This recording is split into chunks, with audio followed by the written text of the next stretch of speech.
মুছলমান বেঈমান জাত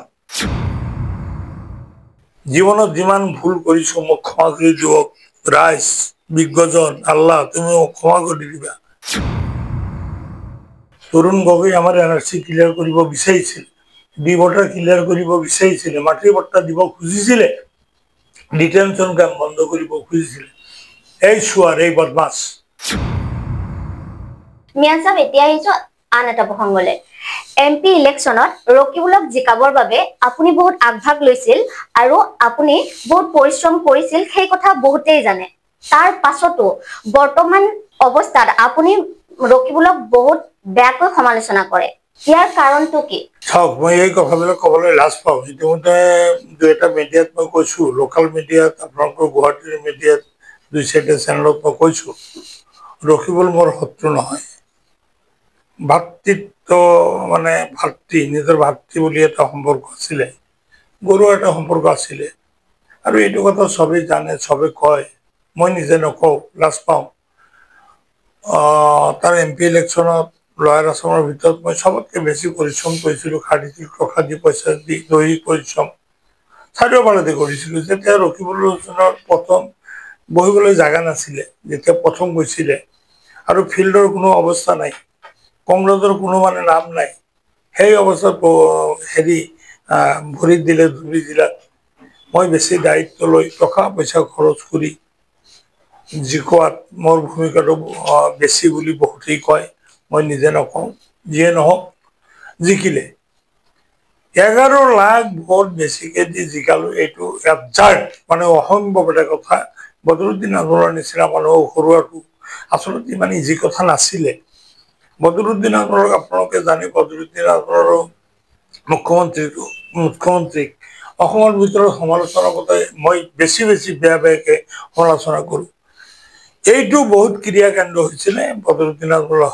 হাৰিবলৈ আৰু তাৰে প্লাছ পইণ্টটো আমাৰ ৰখিবলৈ পাই গ'ল পোৱাৰ পাছত আজি আপুনি কৈছে মই সমালোচনা কিয় কৰোঁ নাই কাক সমালোচনা কৰিব লগা কি আছে ই আমাৰ লেভেলৰ মানুহ নহয় কপাল ভাল তাৰ মা দেউতাই বোধহয় কোন জায়গাত দোয়া কৰি থৈ গৈছে মন্ত্ৰী হৈছে 15 বছৰ মন্ত্ৰী হৈছে আমাৰ বুনিয়াদ আছে আমাৰ বংশ বুনিয়াদ আছে আমাৰ ষ্টেটাছ আছে ৰকিবুলৰ কি তাৰ ষ্টেটাছ আছে ই ঢাকাইয়া নহয় জানো ই শানদাৰ নহয় জানো এই যে মূৰত যে চুৰি লৈ গাঁৱে গাঁৱে মহিলাবিলাক এই চুৰি বিক্ৰী কৰি ফুৰে সেই কমিউনিটিৰ মানুহ ৰকিবুল ই গৰিয়া বুলি দেখাই থাকে ক'ত গৰিয়া তাৰ দেউতাৰ জন্ম হৈছে ঢাকাত তাৰ মা গৰিয়া সেই ঘৰতে গৰিয়া বুলি পৰিচয় দিয়ে মানুহে কোনদিন মাৰ পৰিচয় দিয়ে নেকি তোমাৰ নাম কি আলী আকবৰ মিয়া তোমাৰ দেউতাৰ নাম কি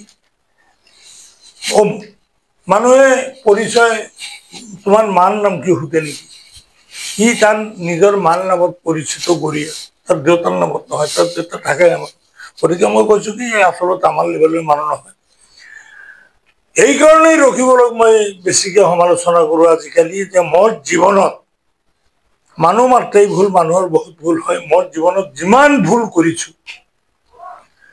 আল্লাহ কান্দো বিজ্ঞজনৰ ভৰিত পৰি মই কান্দো জীৱনত যিমান ভুল কৰিছো মোক ক্ষমা কৰি দিয়ক ৰাইজ বিজ্ঞজন আল্লাহ তুমি মোক ক্ষমা কৰি দিবা সবতকে ডাঙৰ পাপটো কৰিছো ৰকিবুলৰ কাৰণে বেছি পৰিশ্ৰম কৰি টকা দি পইচা দি মোৰ আপোনালোকে জানে 4বাৰ ইলেকশ্যনত হাৰি সেই মানুহৰ এটা কি অৱস্থা হয় এই ৰকিবুল এই বদমাছৰ কাৰণে এই শয়তানটোৰ কাৰণে 20ৰ পৰা 30-35 লাখ টকা মই খৰচ কৰিছো অথচ 20,000 টকা মোৰ হাতত তেতিয়া নাই সেই মানুহজনে ছি মোৰ ঘৰত ইফতাৰ কৰিবলৈ বহি ইফতাৰ কৰি খাবলৈ বহি তেতিয়া কৈছিলে মিয়া সাহেব আপোনাৰ লগত কংগ্ৰেছে বহুত বেইমানি কৰিছে এইবাৰ আৰু হেৰি নহয় অহাবাৰ মই যদি এমপি হওঁ এমপিৰ এটা চে থাকে আপনার যিকোনো অঙ্কর বিনিময় টিকিট দিয়া হব আপনি নিশ্চিত রাখক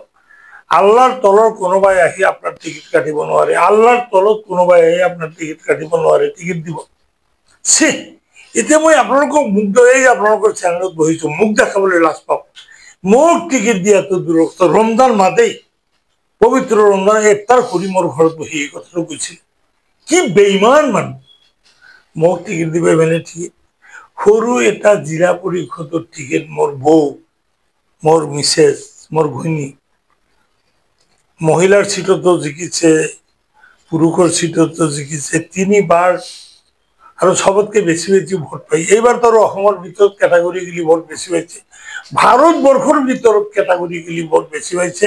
মোৰ মিছেছে নিৰ্দলীয় ইলেকশন খেলি 5টা সেন্টাৰত 95% ভোট পাইছে। আপোনালোকে ভাৰতবৰ্ষৰ ইতিহাস চাওক, APJ আব্দুল কালাম, মনমোহন সিং, অটল বিহাৰী বাজপেয়ী, PS সাংমা, শৰৎ চন্দ্ৰ সিনহা, জ্যোতি বসু, এইবিলাক বিজ্ঞ। ভাৰতবৰ্ষৰ ভিতৰত এই মানুহবিলাকক ক্ৰীম বুলি কোৱা হয়। এই মানুহবিলাকে 80% ভোট কোনোদিন পোৱা নাই। অথচ মোৰ বিবি, মোৰ ঘৈণীয়েক 5টা সেন্টাৰত 95% ভোট পাইছে। এই ৰকিবুলৰ নিচিনা বেইমানবিলাকৰ বিৰুদ্ধে যেতিয়া মই মানুহক কান্দি কান্দি বিচাৰ দিছিলো, মানুহে মোক এই ফলটো দিছে। ৰকিবুলৰ বিচাৰটো মই পাইছো যে ৰকিবুল শয়তান, ৰকিবুলে তোমাৰ লগত শয়তানি কৰিছে, পাবলো তোমাৰ লগত আছো। আৰু এইবাৰ দোয়া কৰিব, ৰকিবুলক গালি দিয়াৰ কথা নাই। ইয়াক আৰু কি গালি দিম?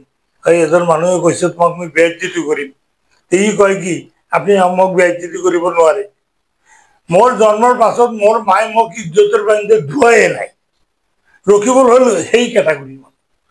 এই রকিবুল কি করেছে জানে? এই রকিবুল অজেদ আমার মুসলমান MLA মন্ত্রী কেইটা তরুণ গৈ কান্দি কান্দি কৈছে যে তোমালোকৰ মুছলমানে মোক বেয়া পোৱাৰ যুক্তিটো ক'ত?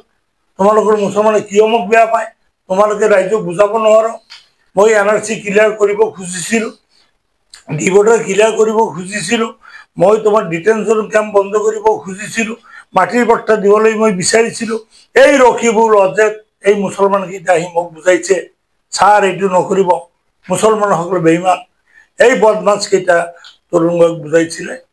আৰ তাৰ 1 নম্বৰ মালটো হল এই রকিবুল। আপনি কৈছে কিয় বেয়া পায়? কিয় বেয়া নাপাম? তাক তো মাৰিব ইচ্ছা হয়।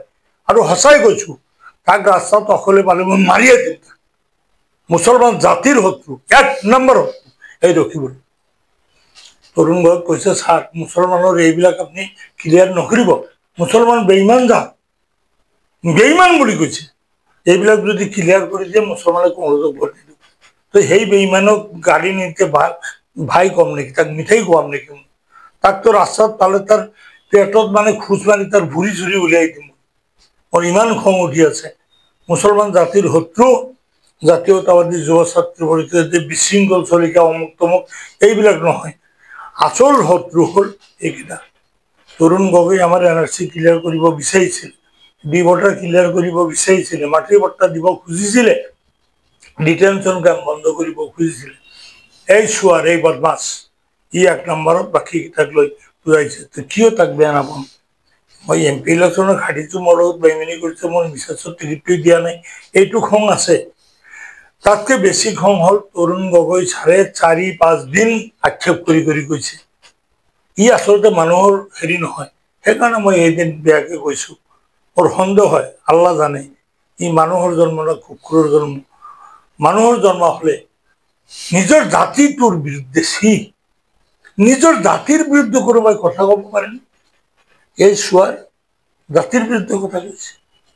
সেইকাৰণে মই ৰকিবুল হুছেইনৰ বিৰুদ্ধে আজি আৰু বেছিকে কলো।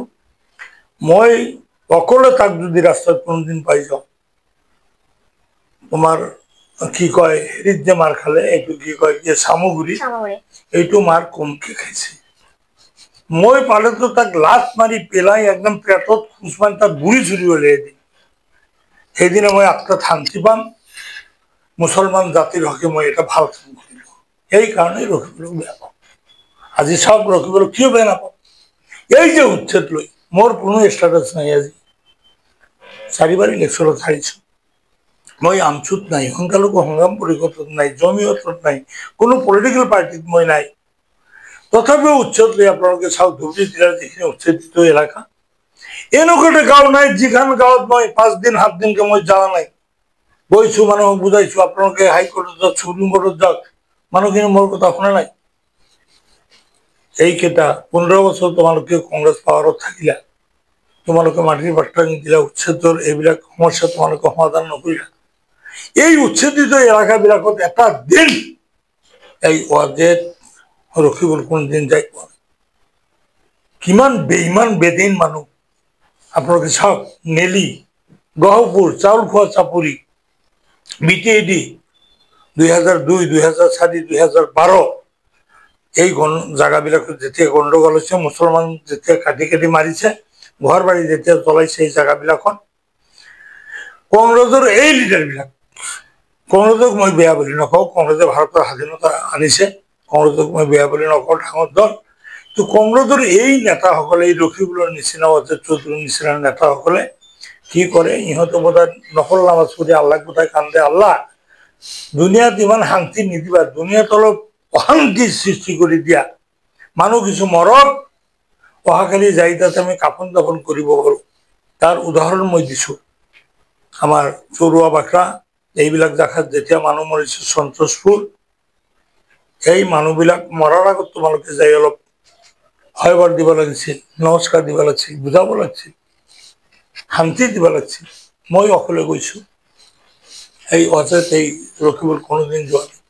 যেই দিন মানুহ মৰিছে গুলি খাই, গোৱালপাৰাত আৰু আমাৰ চৰুৱা বাখৰাত, সন্তোষপুৰৰ টিলাপাৰাত, তাৰ পাছৰ দিন সেই মানুহকেইটাক কান্ধত তুলি কবৰস্থানলৈ লৈ যাবলৈ, হায় হায় মোৰ কিমান দৰদ, মানুহকেইটা মৰিছে, মই কান্ধত তুলি কবৰত লৈ যাই আছো, ৰাইট চাওক মোৰ কিমান দৰদ, মই কালি যে মৰিছে মই অহা নাছিলো, কাৰণ তেতিয়া মই মনে মনে নফল নামাজ পঢ়ি আল্লাহক কৈছিলো মুছলমান যাই 2-4জন মৰে।